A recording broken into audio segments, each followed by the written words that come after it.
A man worked for 40 years so he could finally retire. Every day he dreamed of freedom. No boss, no meetings, no alarms, no deadlines. Finally, the great day arrived. The next morning he woke up and thought, at last, freedom. By lunchtime he had reorganized the garage. By dinner he had alphabetized his spices. On the second day he began giving advice to strangers. On the third day his wife looked at him and said, "Please find a hobby before I sell you on eBay."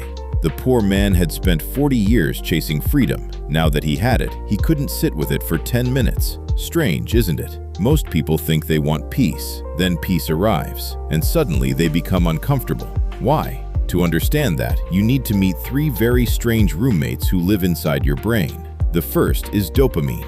Dopamine is a treasure hunter. Dopamine wakes up every morning convinced that happiness is hiding somewhere else. A new phone, a new relationship, a new project, a new cookie. Dopamine's favorite sentence is, "Just one more thing." The second roommate is GABA. GABA is the brain's traffic cop. Whenever things get too excited, GABA appears and says, "Let's calm down." Nobody listens. The third roommate is serotonin. Serotonin is different. Serotonin likes sunsets, gardens, tea, moments that don't need improving. Dopamine thinks serotonin is weird. One evening, a man named Bob sat on a bench watching the sunset. The sky was beautiful. The air was warm. The birds were singing. Nothing was wrong. Serotonin smiled. "This is nice." GABA nodded. "Very nice." Then dopamine arrived. He looked around nervously. "Why is nobody doing anything?" Serotonin pointed at the sunset. "We are enjoying the evening." Dopamine stared in disbelief. "That is not an activity." GABA sighed. "Here we go again."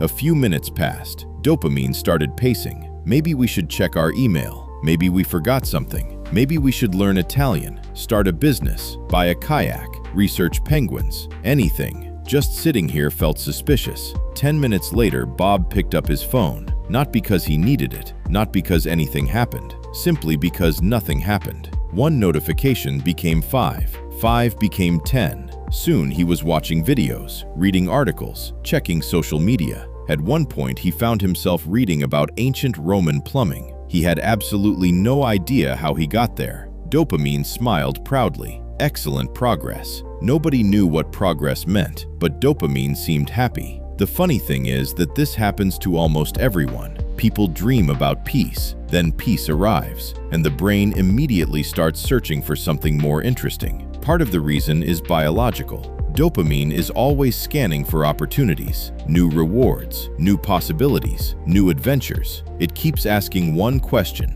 what happens next? Peace has a very disappointing answer. Peace says, nothing. This moment is enough. Dopamine hates that answer, not because dopamine is bad, but because dopamine was designed to notice change. The problem is that modern life gives dopamine endless toys. Phones, notifications, shopping, streaming services, infinite distractions. Dopamine feels like a child locked inside the world's largest toy store, and children rarely stop playing long enough to enjoy what they already have. As the sun continued to set, Bob finally put his phone away. The birds were still singing, the sky was still beautiful, the sunset had never left. Only his attention had. Serotonin smiled. The sunset was here the whole time. Even dopamine became quiet for 3 whole seconds. Then he raised his hand. "Can we at least start a podcast?" GABA handed him a juice box. No, perhaps peace is not boring. Perhaps the part of us that is addicted to chasing simply does not know what to do when there is nothing left to chase. And perhaps awareness begins the moment we notice that. The next time you feel restless during a quiet moment, ask yourself a simple question.